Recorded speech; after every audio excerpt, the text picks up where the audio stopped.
Hello, welcome to On Wildlife. I'm your host, Alex Ray. On this podcast, we bring the wild to you.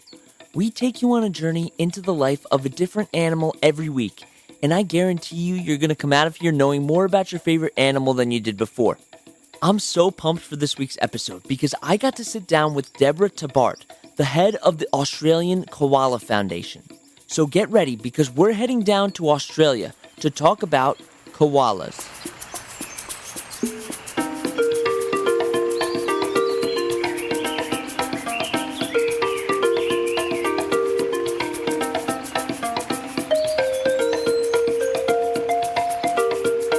So koalas are unique because they're only found in Australia.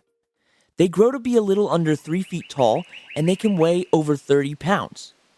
Even though they're called koala bears, they're not actually bears. They're marsupials. Some other animals that are marsupials are kangaroos and possums. They all keep their young in pouches to help them develop. That's what makes them a marsupial. And this makes it interesting because koalas are only pregnant with their young for 35 days. They give birth and the baby, that's called a joey, has to climb from the birth canal into their pouch. Koalas spend most of their time in trees, and they have a few adaptations that give them an advantage there. For example, they have opposable thumbs on their front paws, which help them grip onto trees. And they also have really sharp claws, which also help with climbing. And even though they seem lazy, they actually have really strong arms and legs, and that helps them with climbing as well. You'll notice something really weird if you look at their paws. 2 of their toes are actually fused together. This is meant for grooming purposes, and it helps them keep their fur clean. And just when you thought koalas weren't unique enough, they also have their own fingerprints, just like people. And they spend around 20 hours a day sleeping, and the rest of their time usually goes to eating. They're herbivores, so they only eat plants, and specifically, they usually only eat one type of plant, the eucalyptus plant. So koalas are pretty picky about the plants that they eat. There are over 600 different species of eucalyptus, but koalas will only eat around 60 species. And the eucalyptus is really interesting because it's actually poisonous to most other organisms. And in my interview with Deborah, we're going to touch upon how koalas have adapted to digest these plants. And they don't drink much water because they get most of their water from the leaves of the plant. Koala teeth are actually really sharp, and this is because they have to spend a lot of their time grinding down those leaves. And because eucalyptus is poisonous, their teeth wear down really easily.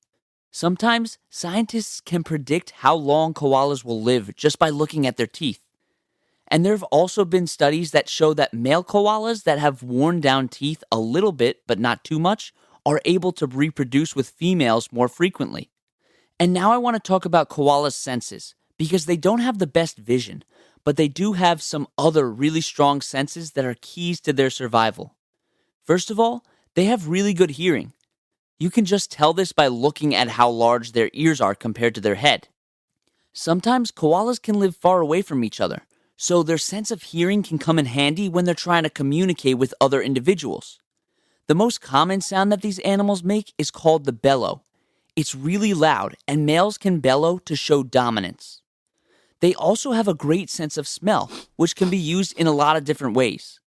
Male koalas have scent glands on their chest that they rub against a tree, and this could be a way for the males to mark their territory. Another way that they can use their sense of smell is to determine which leaves they can eat. Because eucalyptus is so poisonous, koalas can smell the leaf before they eat it to see how toxic it is. Okay, we're going to take a break, and when we get back, I'm sitting down with Deborah Tabart to talk about koalas and Australian wildlife in general. You don't want to miss it.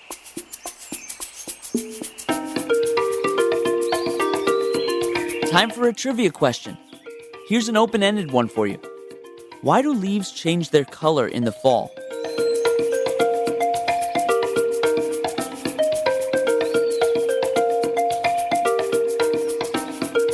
The answer is they stop making chlorophyll, which is found in the chloroplast of a plant cell and helps absorb sunlight to do photosynthesis. Chlorophyll is what gives the plants their green color, so when they stop making it, the leaves lose their pigmentation.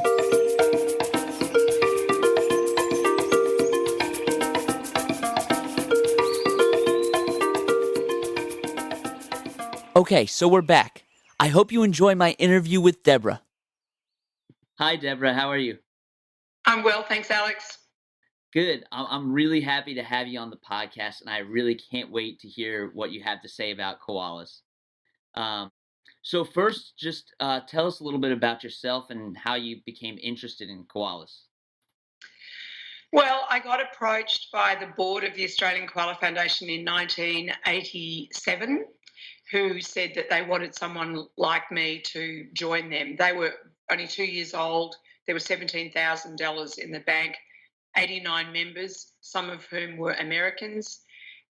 So I started in February of 88, but you could not do this job for 32 years, which I have, unless you absolutely love the environment. And like I love all creatures, great and small. So the koalas, I am thrilled to be the koala woman. That's over the years people go, oh, you're that koala woman, aren't you? So I'm happy to have that.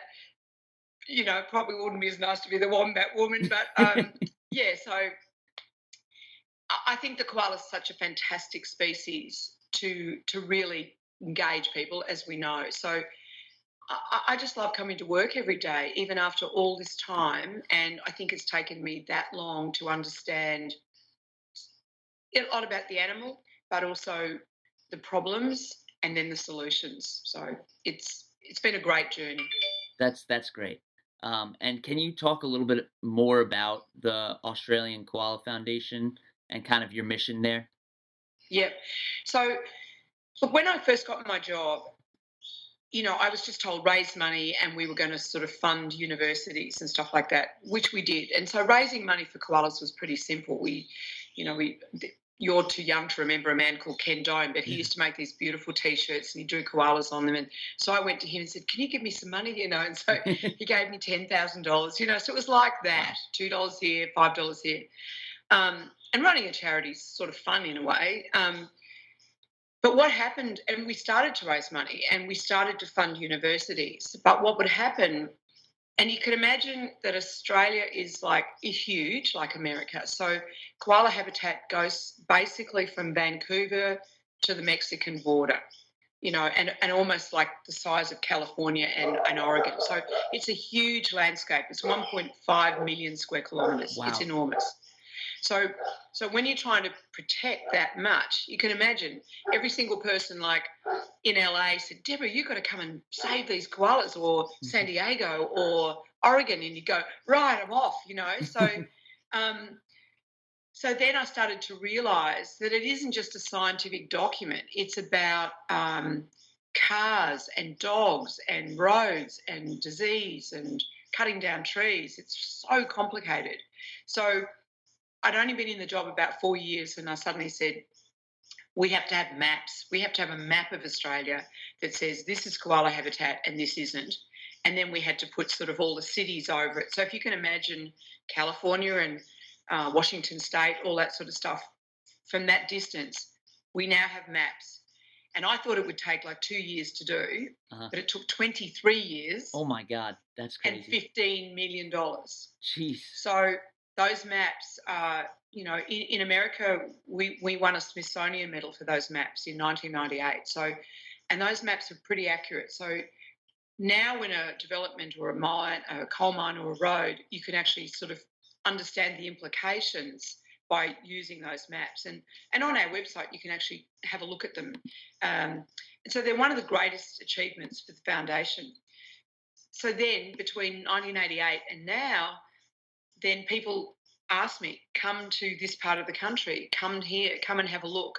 So I have driven pretty much this whole landscape over those 32 years. So I've just seen it all. Trees coming down, dogs kill them, then there's starving to death, then a road goes through. It's pretty tough stuff. And then also I've worked out that it's legal. The environment laws are just not strong enough. Mm-hmm. And even if they have been strong enough, then you have some politicians who come in and go, I don't like those laws. I'm getting rid of them. I'm going to go and do this now. And so I'm probably at the stage of my life where I'm committed to bigger laws, not just Australian laws, but I want to see international laws that says all creatures on this planet need to be protected like we have, crimes against humanity. There should be crimes against creatures great and small. So that's my bigger picture goal. But on the way, I've had an awful lot of koalas teach me a lot, Yeah. because it's amazing when you're with them in the bush and the other animals. I was in the bush for the last 2 days, so Wow. I've had a great time. Yeah. That does sound really amazing, and you guys obviously are doing such awesome work. So now let's start talking a little bit more about koalas. So Yep. koalas are known to spend a lot of their time in the trees. So what features do they have that kind of allow them to stay up there for so long? Yeah. Well, like all species, they're adapted over millions of years, and they've established this ecological niche up in the high trees. So, and they eat this unbelievably unpalatable diet, same as the panda.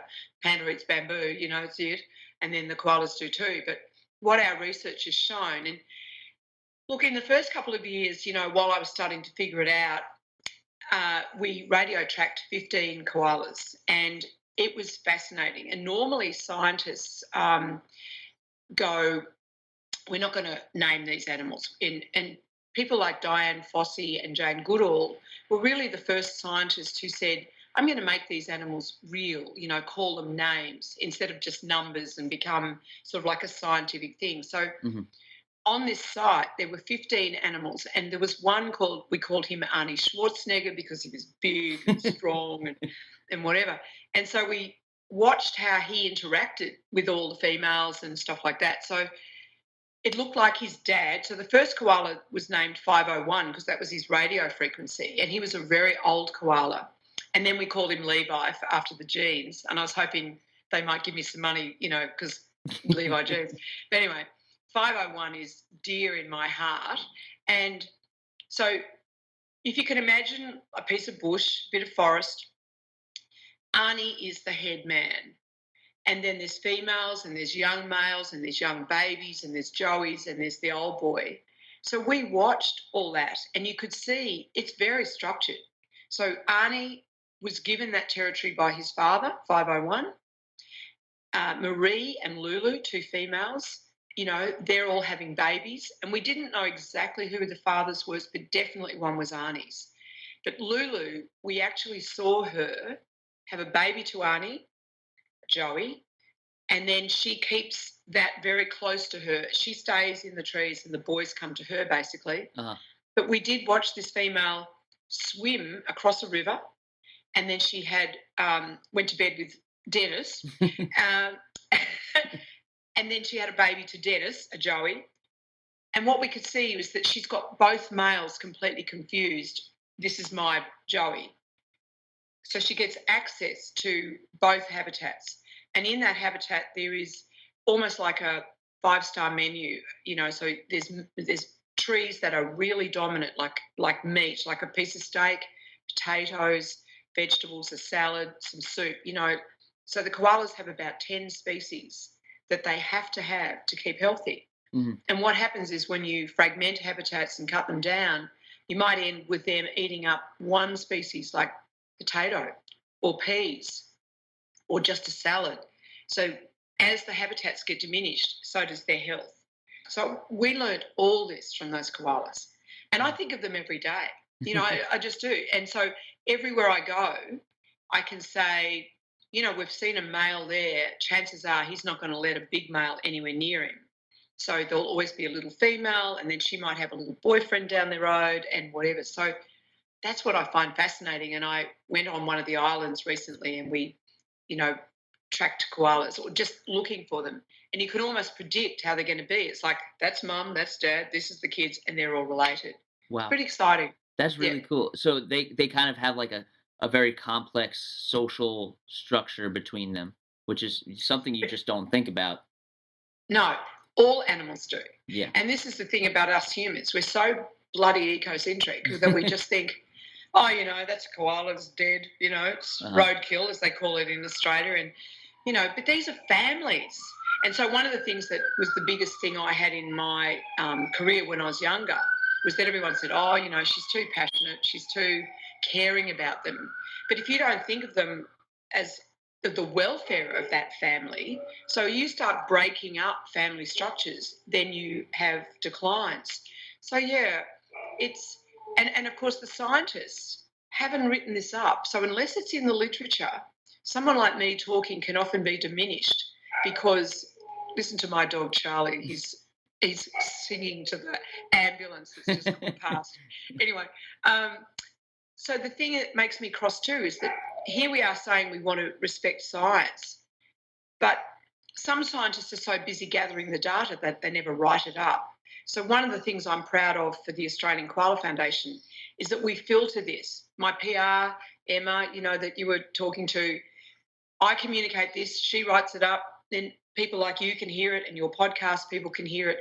We have to start seeing animals as precious, to be protected, to not have any cruelty perpetrated on them, and not that somehow or other progress is allowed. And, I know you're in New Jersey, but when I leave New York City on a train and see how much land that we've already damaged, that is buildings that are empty, it is time for us to start re-looking at how we humans live on this planet and leave the bush alone. If I was the president of the world, I would say not one more tree should go down. I'm sick of people going, well, Deborah, that's unrealistic. No, it isn't. We have done so much damage, and we all now have to learn more lightly and live more lightly on this planet. Yeah, and I think that definitely starts with getting that information out there for the public to realize that these are living, breathing animals that are important, just as important as we are. So that's really great. And you were talking a little bit about their eating habits. So do they? They eat a lot of eucalyptus plants, right? So eucalyptus is kind of toxic to other animals. So how are they able to digest this, and why do they eat eucalyptus?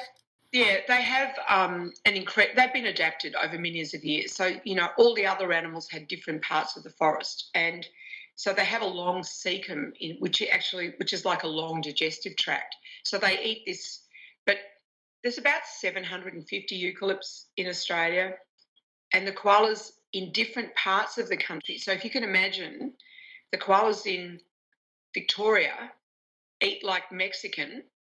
The koalas in New South Wales eat French, and then the koalas in Queensland have American food. So that the mums actually go, this is what we eat. And so that you can see the joeys going in the bush last week. There was a mum with a baby that was just the size of a tennis ball, basically, and it was just copying its mother and picking up the leaf, smelling it. That looks delicious. Eat. If you move that joey across state borders, they don't do well because they don't know what they're eating. So it's soil type, it's rainfall, and as you go towards the desert, some of the leaves, like in places like Queensland, which is rainforest and everything, the leaves look delicious. You feel like, I could eat them. But as you go west into the desert lands, the leaves look like cardboard.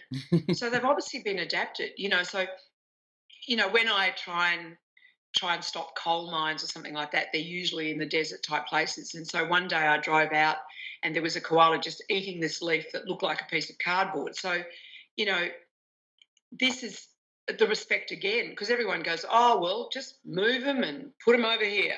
That's the classic developer. I'm going to build here, I'll move them.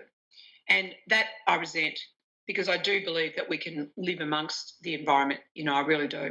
Yeah, absolutely. And I think that we need to really start learning how to adapt to the environments that other animals are already living in, because we don't want to be taking those habitats away. That's right. Well done.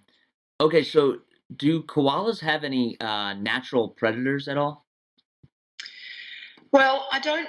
When they're joeys, I think we have goannas. Do you know what a goanna looks like? It's like a Komodo dragon, but smaller. So this, great big lizard. They will eat them. and they're, your listeners might like to have a look at that. They're called goannas. Mhm. And in the Rescuers and Down Under, one of those Disney movies, they called one of them Joanna the goanna. So they're fantastic things. No cars. When before white settlement, and we've got to remember that the Aboriginal people who lived on this continent have been here for 60,000 years. Yeah. It's mind-numbing, really, isn't Mhm. it? The white man has only been here since 1788, so about 250 years. And I personally believe there was millions of koalas when we came, and now I reckon there's less than 100,000. And Wow. in fact, the American President Hoover did actually stop the importation of fur. So between 1890 and 1927, we have the manifests of 8 million koala skins that were sent to London and New York City for the furriers. And in my book that's coming out next year, we've got a picture of a lady wearing like a beaver coat, so it's a Uh-huh. koala coat.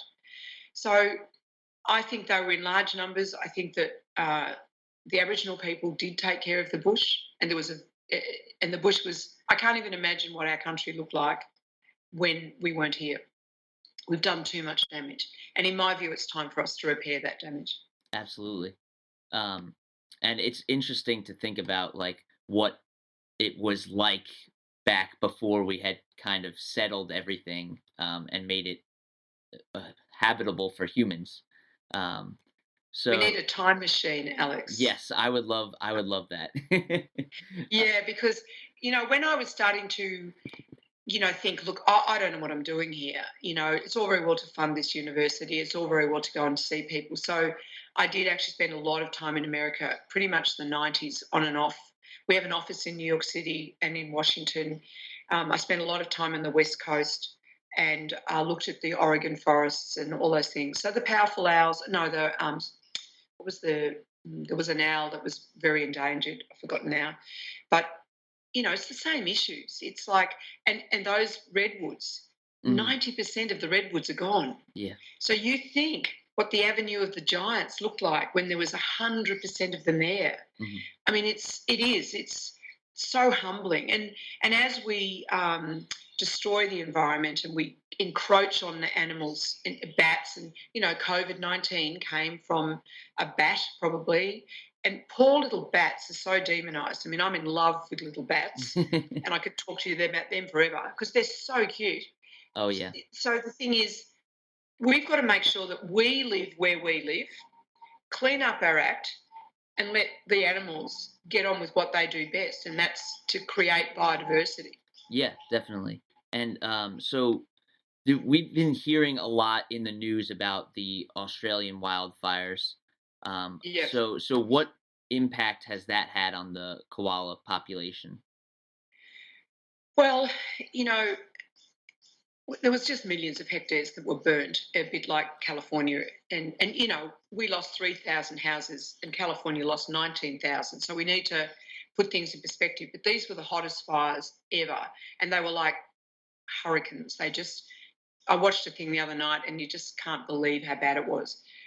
Some of the habitats that were burnt were empty of koalas. So we think less numbers of koalas died. But certainly Kangaroo Island had a lot of koalas, tens of thousands were killed. Um, and I don't think you'll ever stop fires. But the fires are worse because of the fragmentation, as they are in your country. I've been to Yellowstone, Mhm. and you have fires there. Mother Nature is not happy with us, and and I just feel that all this extreme weather is. The UN has basically said the extreme weather events have doubled in the last 10 years and that they will again in the next 10 years. So I feel really sad that your generation is going to be bearing the brunt of that. Mhm. So when my book comes out next year, I want to inspire you young ones. You have to understand how serious it is and find solutions that are not created. There was a group of people in America called the Pioneers, and I'd really encourage you maybe to interview them. Mhm. They're out of Colorado, and they said the problems of the future will never be solved by the people who created them. And I heard that first in 1992. It still gives me goosebumps. Yeah. So the thing is, you know, and I'm an elder now. I wanted to stay young forever, but the thing is, us elders have to help you guys to understand the complexities and what you can do, because really Mother Nature is so smart that she will respond accordingly. I really believe if you take the pressure off her. But we just relentlessly apply this pressure. We do, and it's shocking. Yeah, and there have been places where we've sort of enacted change already, and we've seen how Mother Nature responds very well to that change, and the environment can make a comeback. So it's definitely not too late for us to start acting. No, I agree. And it's like when they reintroduced the wolves, and all of a sudden, they were controlling the deer, and then waterways started getting, because the deer weren't in there. I mean, when I see the poor old wolves demonised in your country, we don't really have that. We have dingoes, but nothing like that main predator. It's just a no-brainer once you understand it. But we've all got closed minds, and I've met some amazing, farmers in the United States. That I could make everyone laugh. I remember this cattleman said to me that vegetables ain't food, food eats vegetables, So, but I think it's fantastic that your generation is becoming vegan and vegetarian and much more respectful of the food we eat and how the landscapes can be softened and less impact. So our country, we have marsupials, which have really soft pads. So anything with a hoof is not good for our landscape. But of course, we all want to eat meat, we all want to have sheep and all those things. So a lot of those industries are not going to be happy about maybe the changes that need to occur. Mm-hmm. But your generation will force it, because you've got this moral compass of, we don't want to see this cruelty anymore.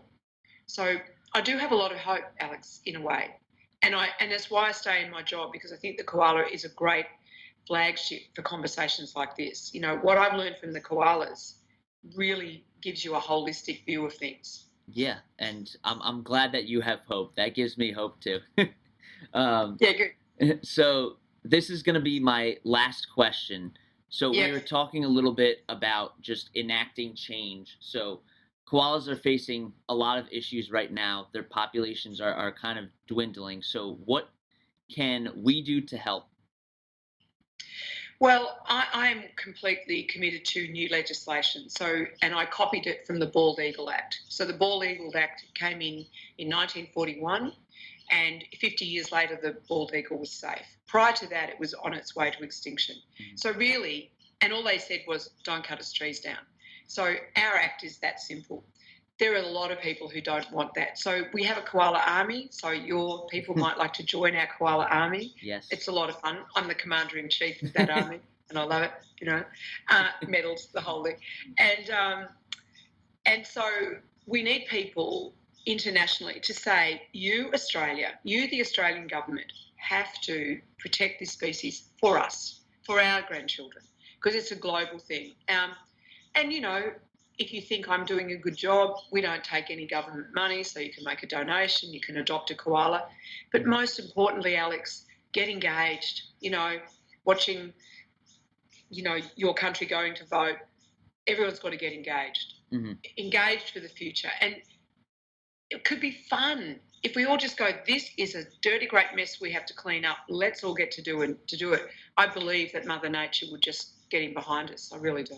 Yeah, absolutely. And I think people don't really recognize the benefits of having all these amazing animals around us. And I want the future generations to be able to observe these in the wild as well. They're breathtaking. So before you go, where can we find some information about the Australian Koala Foundation? Well, our website is savethekoala.com. I write a diary about once a month where I just say what I feel I'm seeing politically and in my country. The Koala Army sends out things that you can do. My book is coming out, The Koala Manifesto. I'd love people to buy that. Mm-hmm. I think we try really hard to show that the koala forests of Australia protect millions of other species. So we've got this fantastic T-shirt called the Buddha of the Bush, which has got a koala with all these animals intertwined in it. Thinking holistically, we've all got to get off Facebook. We've all got to stop thinking, I don't like that person because they think differently to me. Yeah. We have to expand our minds, Alex. Your generation has to expand. One of the things that I can annoy people is that I'm constantly inquisitive. More inquisitiveness. Where do I fit in? How could I make life better? Do I recycle? I am so sick of seeing your generation talking about conservation but roaming around with a plastic cup. Yeah. You know, take a keep cup. All these simple things. If 7 billion of us did that, then it wouldn't be a simple thing. It would be a massive thing. Mm-hmm. And so it's personal responsibility and live it every day, not just one day. Yeah, and you definitely brought up an important point about really like looking at other people's viewpoints and saying, I respect your viewpoint, and I'm going to try to work with you, and we can make a compromise and come up with something together. I really believe that's true. And I've been guilty of this. When I was young, it was my way or the highway a lot of the time, especially when you're a mum, you know, go to bed, do as you're told. But I think that it is time for discourse. But I also think it's time for action, and I want a Koala Protection Act. I am sort of too old in a way to think I can educate the developers or the miners anymore. It's now time for decent laws that says you have to do this properly. You can't cut corners. And if you, the community, don't want it, we need laws that says I am allowed to stop you. And American laws are actually pretty good. I learned a lot of what I know from American lawyers. But, you know, some companies just think they're above the law, and they're not. Yeah. That's great. Well, Deborah, thank you so much for coming on today. I'm so glad you were able to share your knowledge about koalas with all of us and the environment. That was great. And everyone, please go check out the Australian Koala Foundation. So thank you. Thank you, Alex. That interview was so great. And I don't know about you, but it made me want to go out and make some change to help our environment. If you're inspired to help koalas, you should definitely go check out the Australian Koala Foundation. Also, some other organizations that are dedicated to helping koalas and Australian wildlife are Koala Conservation Australia Inc. and the Australian Wildlife Conservancy. Thank you so much for coming on this adventure with me as we explored the world of koalas. You can find the sources that we used for this podcast and links to organizations that we reference at www.onwildlife.org. And that's On Wildlife.